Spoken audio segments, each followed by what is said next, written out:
Hi guys! Welcome to my vlog. Welcome to my video pala. And flex ko lang tong na-discover ko about Kachimogo, Filipino-style kimchi. Ayan. So mamaya titikman natin to kung ano ba ang pinagkaiba ng kimchi na to sa regular na kimchi. So guys, ito, ayan yung product natin na to. I-review natin siya. I-review natin kung ano ba ang lasa niya talaga. So na-intriga ako dito sa Filipino kimchi. So sige, tara. Buksan natin. Madali lang itong buksan, guys. So, ano to, ayan, igaganyan mo lang. So, bango, Iba to, yung ibang kimchi kasi, guys, maasim siya pagkabukas mo pa lang agad. So, ito, ang bango niya, ang bango niya talaga. So, tingnan natin yung texture. Ano ba ang gumamit ito? Joke lang. So, sige, tingnan natin.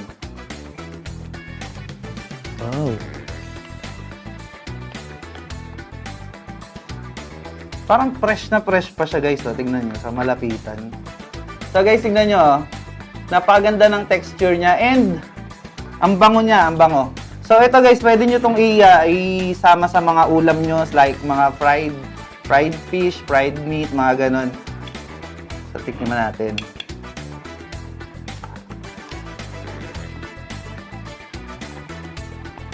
Hindi siya masyadong manghang, matamis.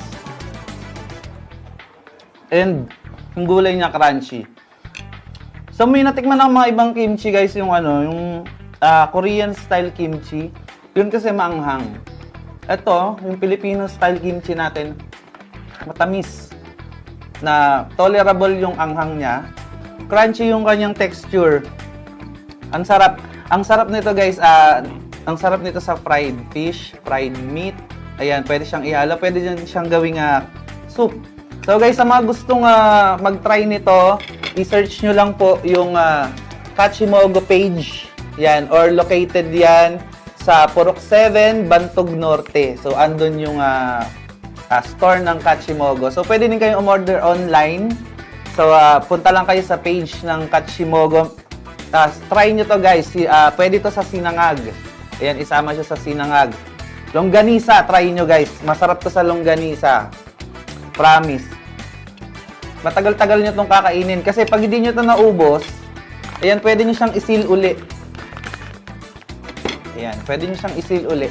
Tapos lagay nyo lang sa, sa ref nyo, sa mga ganon. Alright, so sa mga, once again po, sa mga gusto mag-avail ng Kachimogo, Filipino-style kimchi to. Filipino-style kimchi. So, iba to sa kimchi ng Korea. So, ginawa ni Kachimogo, guys, ginawa niyang Filipino style yung kimchi ng Korea.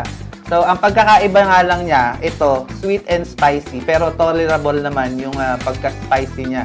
So, pwede to sa mga kids, pwede. Siyempre, may mga health benefits din to na makakabuti sa health natin. So, hindi masama kumain ng kimchi ng marami. So, mas makakabuti yun.